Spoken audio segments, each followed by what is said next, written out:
Today, ini hari saya mau memberi sedikit penjelasan kepada laporan yang keluar di media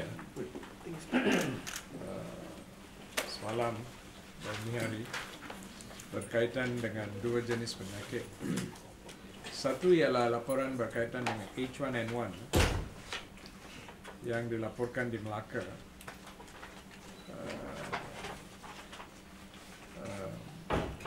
Di mana satu pesakit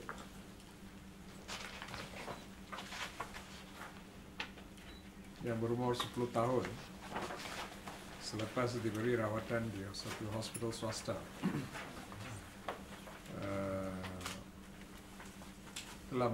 jangkitan otak melalui H1N1 is not very common. It's not very common. So ini luar biasa dan kita tak tahu walaupun di hospital mereka telah periksa secretions, iaitu cecair yang keluar yang ada di dalam the endotracheal tube, iaitu tube yang telah dimasuk ke dalam saluran nafas itu. Mereka dah ambil sampel dan buat pemeriksaan dan melalui itu mereka telah mengesahkan H1N1. Tetapi mereka tak buat pemeriksaan kepada the spinal fluid, iaitu cecair ada di dalam sistem the central nervous system itu daripada otak ke spinal cord, untuk pastikan bahawa ada ke ianya penyakit di otak itu pun ada H1N1. So we don't know. That's not confirmed yet. Could be, or could be two different problems. Could be the brain infection is a masalah yang lain jenis. The H1N1 is a chest infection. So itu it's difficult for us to prove now, no? Kerana the child has died. So difficult for us to prove, tapi it could be the same or need not be the same. It's still yet unproven. Tetapi taking the overall incidence and overall risk factors, it is not common for this. Not common, and most people who get H1N1 do actually recover uneventfully. So we will advise empirical health prevention mechanisms untuk semua orang yang ada demam dan flu. Nasihat kita jauh daripada orang yang lain. Kalau batuk kena tutup dan jangan berludah di merata-rata tempat. The universal precautions health ini semua orang kena buat untuk pastikan dia tidak merebak atau jangkit orang lain, because a droplet infection. Lagi satu case yang dilaporkan di negeri Johor ialah berkaitan dengan hand, foot and mouth disease. Di hand, foot and mouth ada dua jenis. Satu jenis yang datang daripada haiwan. That is the one which is problematic. That's the one kalau itu jadi, then kita bunuh semua lembu yang ada atau babi yang ada dan sebagainya. But there's another one which is within us, dalam manusia. Dan case H1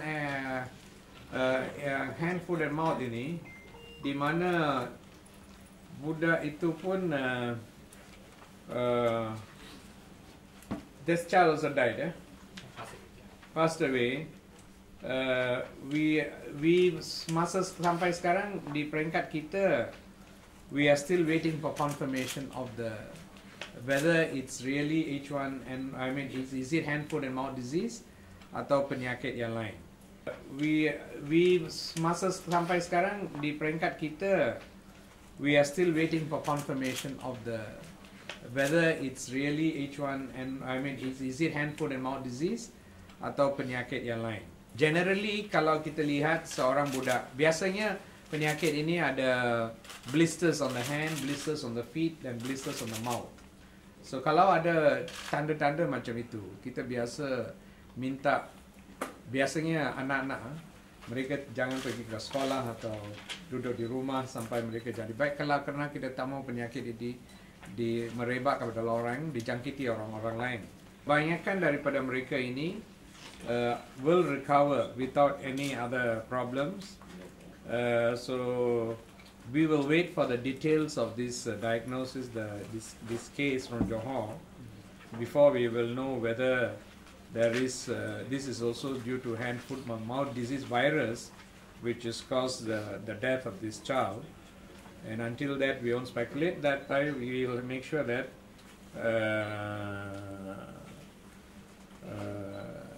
that we will take precautions. Hand, foot and mouth disease is a notifiable disease. Where kalau ada case itu, the doctor has to notify to the health authorities ada case ini dan kita akan ambil langkah-langkah untuk pastikan dia akan tidak merebak kepada orang-orang lain.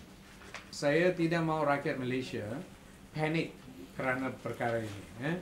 Don't think there's an epidemic in the country dan this is not, because both conditions is there all the time. Bukan luar biasa punya. So it is all the time there and generally they don't cause any problems. I mean you get the illness and you recover. So in these two cases it's quite unusual, but anyway we will monitor the situation. Okay, ada apa-apa soalan?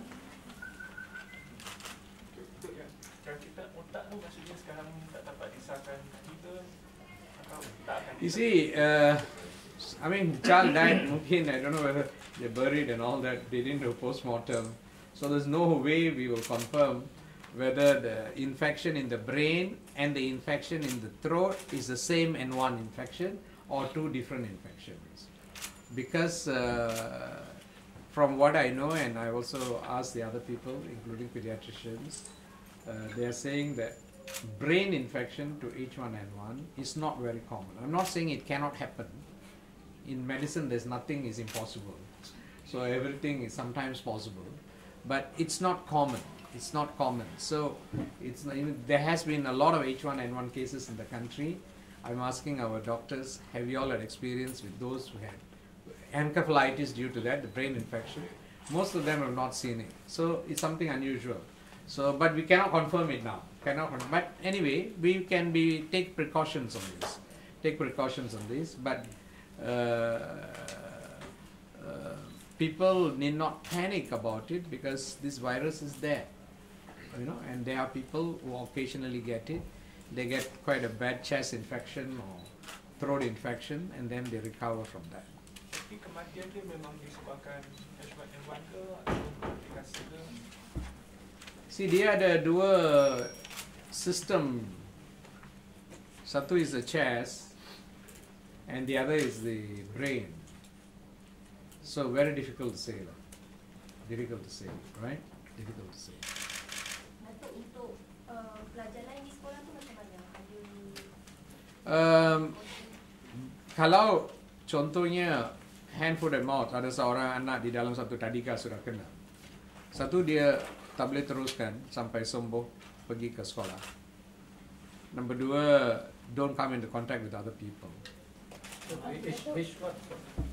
H1N1 virus is transmitted through human contact or droplet infection. So if you cough or you sneeze, all those things can spread to another person. It's like any other flu. Yeah. So we are not going to know the real cause of the death for the one. See, the only evidence which we have is they took, you know, there's a tube which was put into the child, and from the secretions of that tube, they did a testing, and they found that it's positive for H1N1. So based on that, the doctor thought that everything is due to H1N1. But then we are not sure whether the child also had an infection of the brain. And on all probabilities, the brain infection would have been more severe than the chest infection. So we wouldn't know whether the brain infection is also due to H1N1 because that thing has not been confirmed. Because normally to confirm that, what we'll do what is known as lumbar puncture and take out liquid from the spinal cord and then use that fluid and test whether there is this antigen for the virus inside there. So if you see that, then you'll say yes, the brain infection also due to this, but that process was not done. They did a CT scan, and the CT scan showed brain damage, the brain involvement. So they said this is due to that. So that is the reason why we cannot 100% confirm this. Yeah? Could be, I'm not saying not possible, but not 100% confirmed. Sentinel surveillance system. Jadi kita pantau 300 lebih klinik di seluruh negara bagi penyakit-penyakit pernafasan. Jadi kita tengok, pantau setiap minggu kita tengok. Kalau tidak ada perubahan dari segi bilangan kes yang dilakukan, maknanya keadaan seperti biasa lah. Tapi kalau berlaku peningkatan kes luar pada biasa, baru kita akan buat siasatan apa sebenarnya penyebab yang kita baru tahu. Kalau mungkin H1N1. Sebab sekarang ni kita tidak perlu melaporkan H1N1 lagi. Kalau tanya berapa ramai yang kena H1N1, Kementerian tak simpan lagi statistik itu. Tapi dari segi pemantauan, kita gunakan pemantauan sentinel untuk saya sebut tadi. Kita guna sindrom, maknanya kumpulan penyakit dengan gejala yang sama, demam, batuk, sesama. Yang ini kita pantau setiap minggu. Biasa kalau berlaku outbreak, mana satu wabak, mestilah bilangan kes yang kesannya akan meningkat pada pihak luar biasa lah. Jadi baru kita akan buat siasatan menentukan apa pula punca. Okay. Thank you. Okay. Bye. Yeah. Thank you.